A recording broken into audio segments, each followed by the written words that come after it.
We all need a mental health break from virus news, so today we are talking about cooking from scratch. I want to introduce kind of a local guy, Chef Joe Gatto, the host and star of the joyful new cooking living television show, Joe Gatto's From Scratch. Hi, Joe. Hi. Yay. Thanks for having me. This is great. It's great to be with you.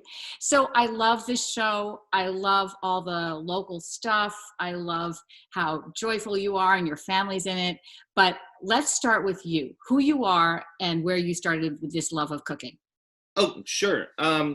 Well, I'm a private chef, and I've cooked for people from Red Sox players to the owner of iRobot. Like, that's kind of what I do. I do big, like, live events in Boston. And then a couple years back, we came up with I have a national book called Seriously From Scratch. And that came out, and my wife said, you should do a show. She said, I think you'd be perfect. Originally, we were thinking a live show. And I said, I don't know. There's so many shows on, what do I have to say? And she said, well, you make everything from scratch. That's really interesting.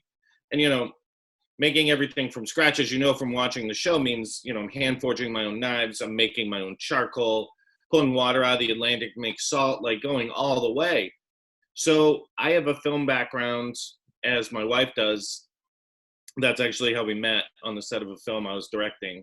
Oh, and she so too. She shows up, and the kids. Yeah, oh yeah, she's all over it. She produced it. Yeah. So we shot a pilot, and all my friends are cinematographers and everyone I play softball with. And we shot a pilot, and we ended up getting funded for an entire season. Wow. And we shot the season, and people seemed to really enjoy it. Next thing you know, we had a distributor, and then we had a network, and now we're actually negotiating with 2 more big networks that we're going to be hopping on as well. Wow. So just kind of like, it just did one of those things that everybody says, the 4-year overnight success, right? It's definitely a slow moving train, that success. Oh yeah, it's a lot of work. It's a lot of time, but we really enjoy it. And for me, the show is never about putting me in front of the camera and having me just cook dishes and, oh, hi, honey. And, it's my youngest. You want to say hi? And, I never wanted to just be cooking in the kitchen. I just find that just that piece is fun, but it needs to have an adventure. And I cook with my kids all the time, and my friends are always around, and my whole crew, really good friends of mine, super talented. And it was more about having an adventure and showing what life's really like than just me in front of the camera saying, today we're going to build chicken piccata, take out your chicken breast, and we're going to pound it thin. That's not what I wanted to do. I wanted it to have a reality. I wanted it to be really quirky and fun. I wanted it to be mixed formats. I wanted it to kind of change what we are so used to a cooking show being and make it really accessible for everybody, where it's not a chef hiding anything. It's a chef opening up Pandora's box, showing and learning as well as I go. And really taking the adventure with me, as opposed to me kind of preaching over everybody. I wanted it to, that's why my family's part of it, because my kids love doing everything from scratch. My 2 oldest can make pasta by themselves, and they're 7 and 10. They make tortillas. I've showed everybody live on Facebook and things what they can do, because they're exposed to it and they really enjoy it. And we love the time in the kitchen. So it really just grew from a place of love. And we're already getting feedback from the network that, the numbers have been through the roof. People really, really found it and really love it. Yeah, and we just feel blessed. Yeah, and so much of that is, I think, there's your personality, which comes through so well, that you just love what you do, and you love your family, and you love your friends. And not only that, there's this, for those of us who live in New England, there's the local aspect of it. So can you talk about that? You're a local guy. Yeah, I'm right in Stoneham, and I grew up in Arlington, and then I was in Berkeley, California, and LA. So I had my, 20 years of California as well. So I still have that in me. Yeah. What's that? What brought you back? Well, my wife got pregnant with Benjamin, my son, And my wife and I wanted to change careers, and we felt the best place to do it was back here. We were in LA at the time, and I really wanted to get, full-fledged into food at that time.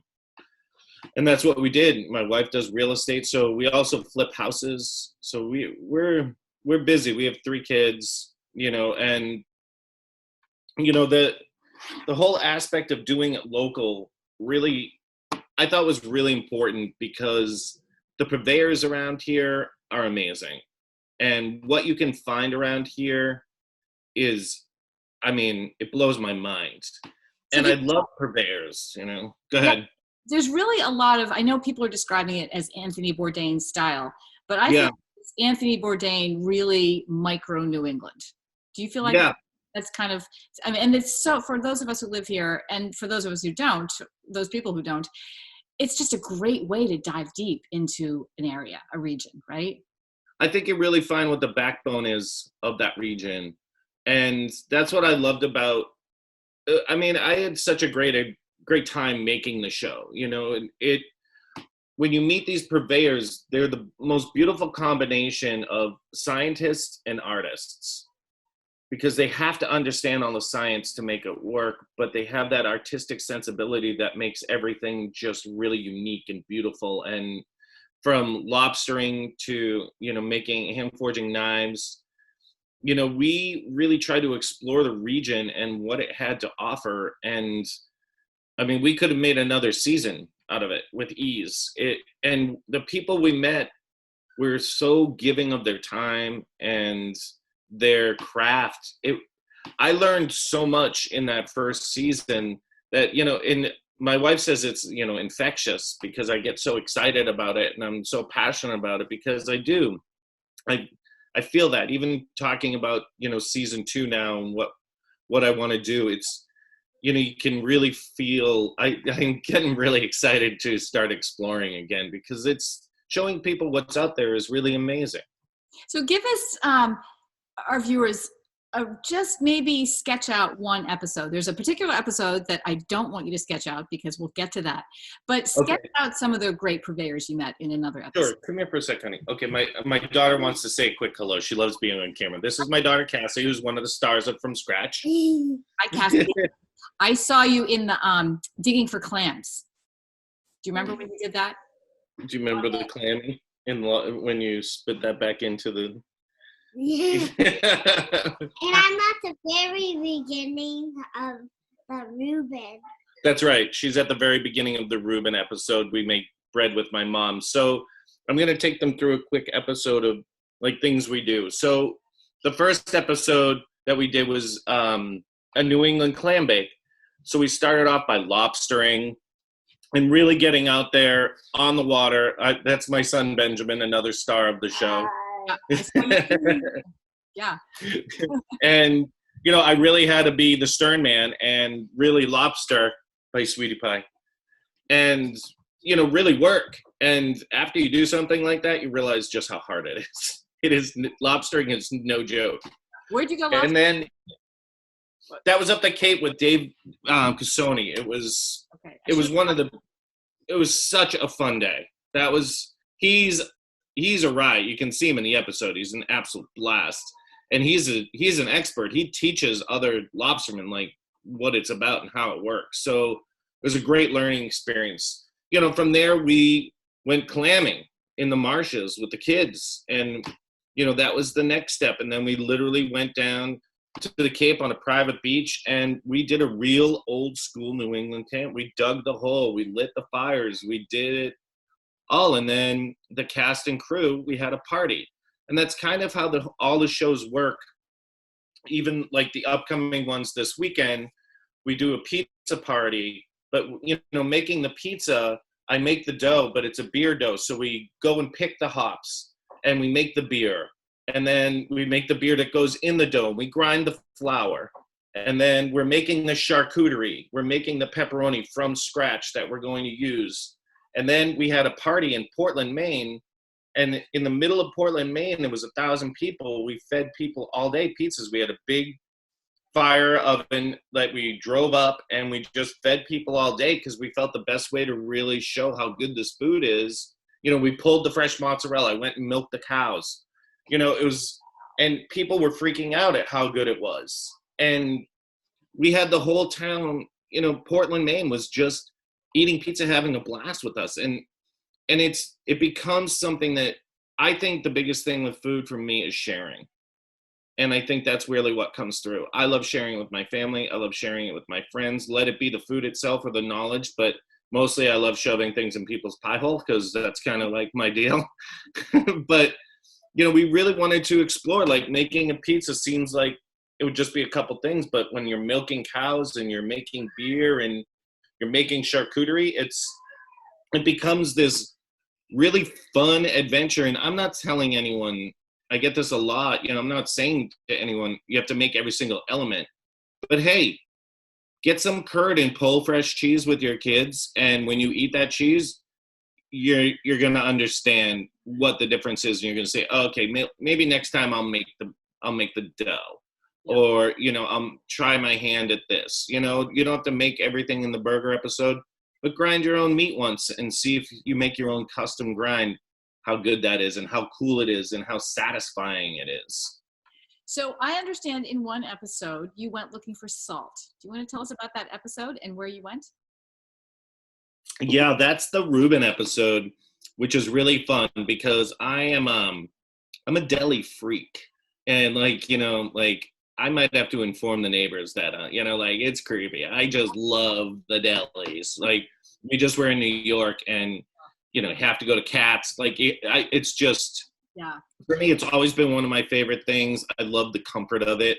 I love the flavors of it. They're always very homey and rich. And I don't know, they seem to have history attached to them.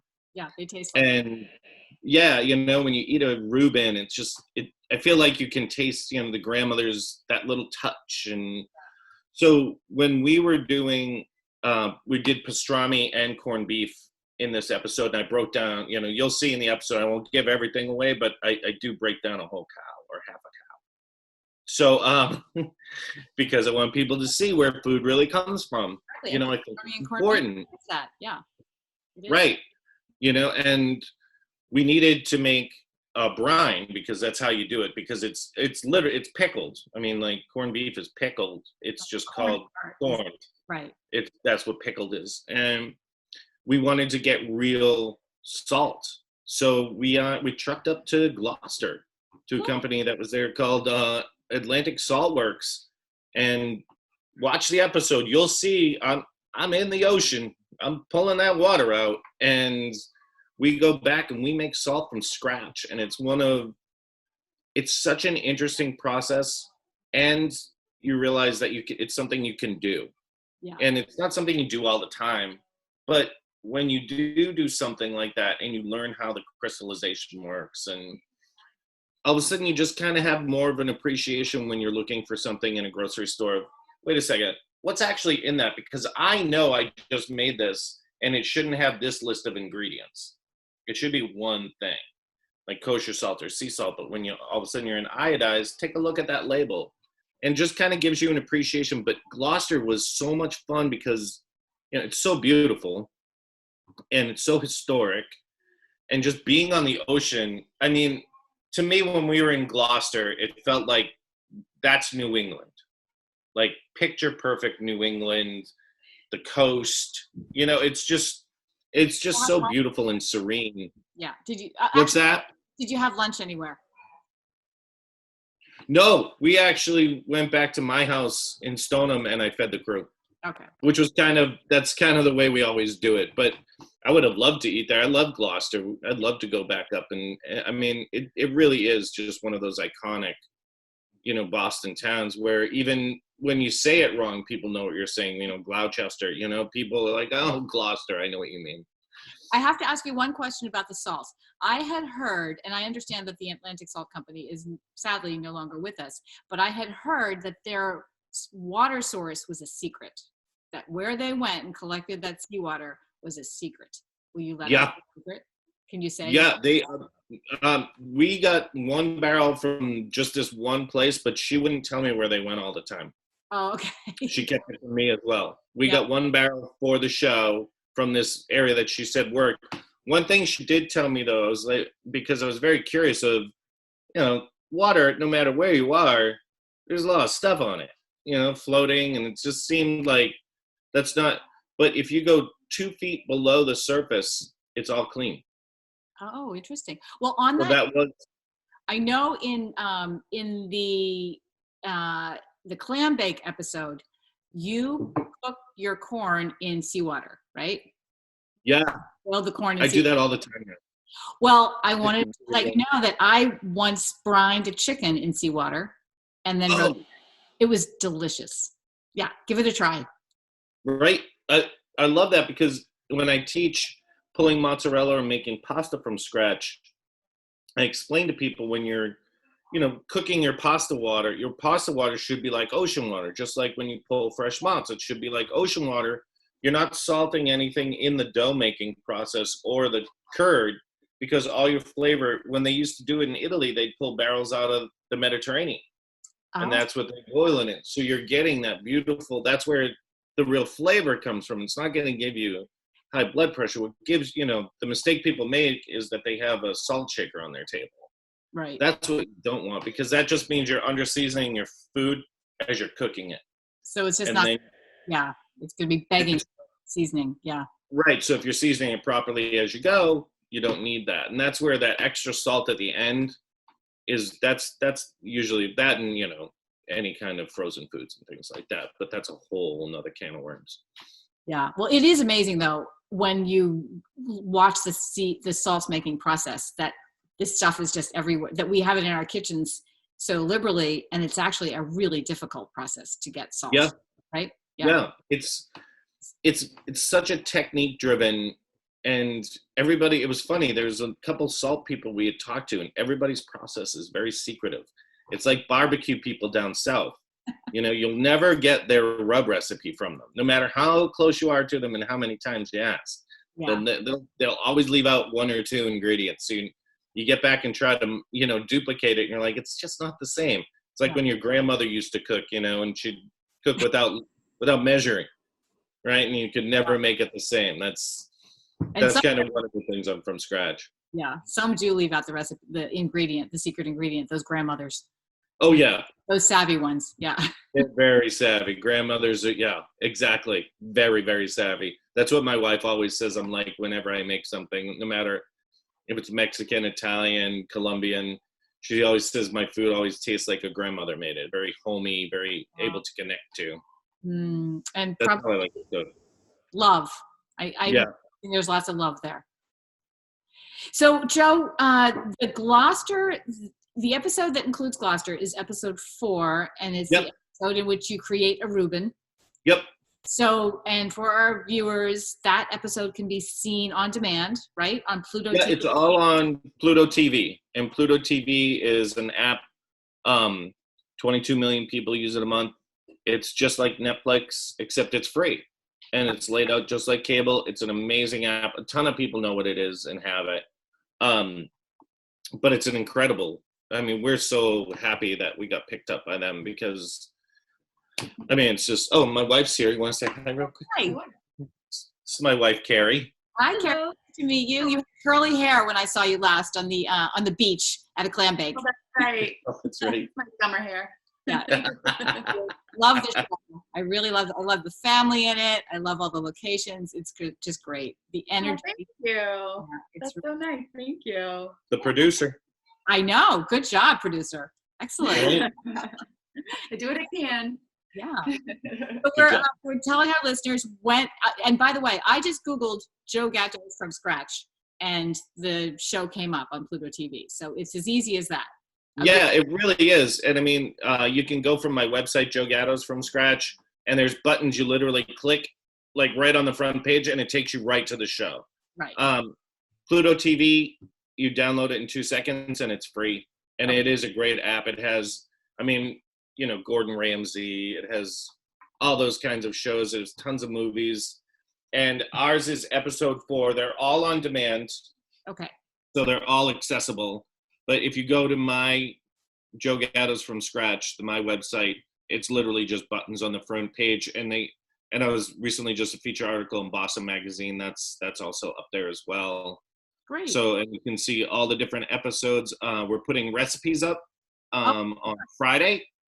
So you'll be able to watch an episode and then get recipes from that episode on the site. That is great because I want the avocado chimichurri recipe. Oh, I can share that with you, no problem. Okay, thank you. Because that taco was incredible looking. So. That is one of my real go-tos. We do that in one of my healthy cooking classes that I teach. And we do sauteed zucchini noodles with the avocado chimichurri and sauteed shrimp. Oh, and, nice. Yeah, it's so healthy and so yummy. I love avocado. I also do a pistachio pesto, and instead of cheese, I use avocado, and it makes it super creamy and gives it an amazing flavor. So avocado, basil, pistachios, garlic. Ooh, that sounds delicious. Maybe you would share really good with us too. I'll share anything with you. Thank you. Yeah, and people can also get a hold of my book there too. So all the recipes from the show are in the book. We're doing exclusive ones just for people that go to the website to check it out. So, like the whole hog one that's coming up on Friday night, we have my blueberry barbecue sauce from that one. For the pizza episode that comes up on Friday night, we have my beardo recipe on there. So, the burger grinds on there, just things so people can start experimenting and playing with them. And if they want to go further, they can get the book, or they can order the book from me directly, and I'll get them a signed copy. Oh, nice. Yeah, it's always fun. Well, let's and hopefully we can all watch the show. And since you're a local guy, but we can in some way, it's just nice to have you with us. Yeah, you guys are the best, and I really appreciate you having me on and just talking about the show and being a fan. That means the world to me. Yeah, I'm a fan for sure. There's a lot to learn from these shows too. I think and without being, it's just fun learning because you're out in the field and you're so engaging and your kids are there. But there's a lot of information, and Yeah, the idea was to jam pack it. So people would have to go back and say, wait a second, I'm going to have to watch that again just to see what I missed. Just every episode, we wanted it to just really be a ton of information and just a ton of fun. That was kind of the idea. And then when you watch it the second time, you're like, oh, okay, I can do that. I can definitely do that. I might have to get the book for that, but I can definitely do that. Or, email me, whatever. I love to engage anybody that watches the show and people that are fans of it. I'm really engaging on social media, like Instagram at Chef Joe Gatto. You can reach me there, and you can see a ton of food that I make for my family up there. My food, you'll see what I do every day. Great. Well, let's follow up another time when maybe we're not quite so isolated. And yeah, like have a beer after or something. That would be great. Love to your family and all the great team on the show. It's really Thank you. Please stay safe, and thanks again for having me. This was awesome. Thank you. Take care. Take care. Bye-bye.